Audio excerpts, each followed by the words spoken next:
Habang patuloy na lumalawak ang mundo ng FPJ's Batang Quiapo, usap-usapan ngayon sa production at sa fans kung sino-sino ang mga nakalinyang karakter na posibleng alisin na sa serye.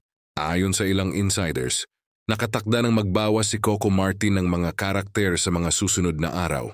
Isa sa mga unang nababanggit ay ang ilang minor gang members ng Tondo storyline. Isa umano sa mga tropa ni Tanggol dahil sa dami ng grupo at subplot na naipakilala mula season 1. Ilan sa kanila ay bihira ng mabigyan ng essential scenes.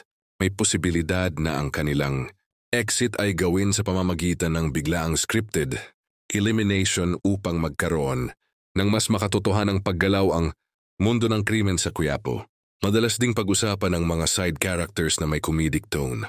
Bagamat nagbibigay sila ng gaan sa serye, may mga pagkakataong hindi na sila nakakonekta sa mismong arc ni Tanggol at ng mga kontrabida. Kung hindi sila bibigyan ng panibagong direksyon o lalim, maaari silang alisin upang hindi masapawan ng mga mas mahahalagang eksena. Kasama rin sa nanganganib ang ilang supporting family members. Isa sa mga kapamilya ni Tanggol na bihirang lumabas at hindi na nasusundan ang sariling subplot. May ilan na na-introduce bilang bahagi ng backstory, pero hindi na muling nabigyan ng malinaw na purpose.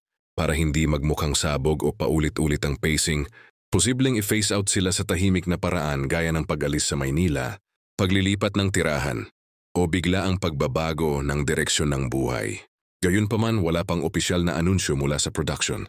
Kilala si Coco Martin sa pagiging hands-on at sa pagsusulong ng mas cohesive na kwento.